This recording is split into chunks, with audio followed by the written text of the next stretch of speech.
ಮಂಡ್ಯ ಜಿಲ್ಲೆಯಲ್ಲಿಂದು ರೈತರು ಬೃಹತ್ ಪ್ರತಿಭಟನೆ ನಡೆಸಿ ಕೇಂದ್ರ ಮತ್ತು ರಾಜ್ಯ ಸರ್ಕಾರಗಳ ರೈತ ವಿರೋಧಿ ನೀತಿಗಳ ವಿರುದ್ಧ ತಮ್ಮ ಆಕ್ರೋಶ ವ್ಯಕ್ತಪಡಿಸಿದರು. ನಗರದ ಸಂಜೆಯ ವೃತ್ತದಿಂದ ಜಿಲ್ಲಾಧಿಕಾರಿಗಳ ಕಚೇರಿಯವರೆಗೆ ಪ್ರತಿಭಟನಾ ಜಾಥಾ ನಡೆಸಿ ರೈತರು ಸರ್ಕಾರದ ವಿರುದ್ಧ ಘೋಷಣೆಗಳನ್ನ ಕೂಗಿ ಈ ಪ್ರತಿಭಟನೆಯಲ್ಲಿ ಸಾವಿರಾರು ಸಂಖ್ಯೆಯಲ್ಲಿ ರೈತರು ಕೂಡ ಭಾಗವಹಿಸಿದರು.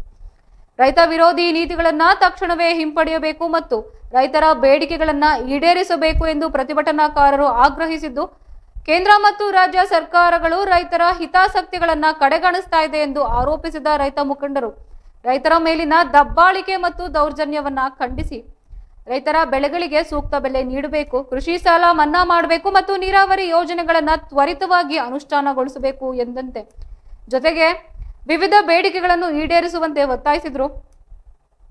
ಪ್ರತಿಭಟನೆಯಲ್ಲಿ ರೈತ ಸಂಘದ ಮುಖಂಡರು ಮತ್ತು ಸ್ಥಳೀಯ ರಾಜಕೀಯ ಮುಖಂಡರು ಭಾಗವಹಿಸಿದರು.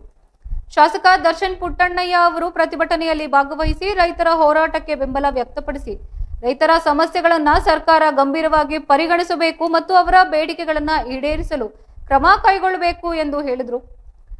ರೈತರ ಹಿತರಕ್ಷಣೆಗಾಗಿ ಸರ್ಕಾರ ಸೂಕ್ತ ಕ್ರಮ ಕೈಗೊಳ್ಳದಿದ್ದರೆ ಹೋರಾಟವನ್ನ ಇನ್ನಷ್ಟು ತೀವ್ರಗೊಳಿಸುವುದಾಗಿ ಎಚ್ಚರಿಕೆ ಕೂಡ ನೀಡಿ ಜಿಲ್ಲಾಧಿಕಾರಿಗಳ ಕಚೇರಿಗೆ ಮುತ್ತಿಗೆ ಹಾಕಿದ ರೈತರು ತಮ್ಮ ಬೇಡಿಕೆಗಳ ಈಡೇರಿಕೆಗೆ ಆಗ್ರಹಿಸಿದರು.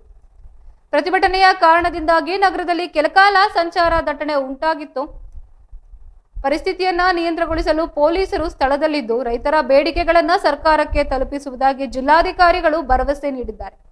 ಈ ಪ್ರತಿಭಟನೆ ರೈತರ ಸಂಘ ಮತ್ತು ಸಂಘಟನೆ ಸರ್ಕಾರದ ನಡುವೆ ಮತ್ತಷ್ಟು ಮಾತುಕತೆಗೆ ನಾಂದಿ ಹಾಡಿದೆ.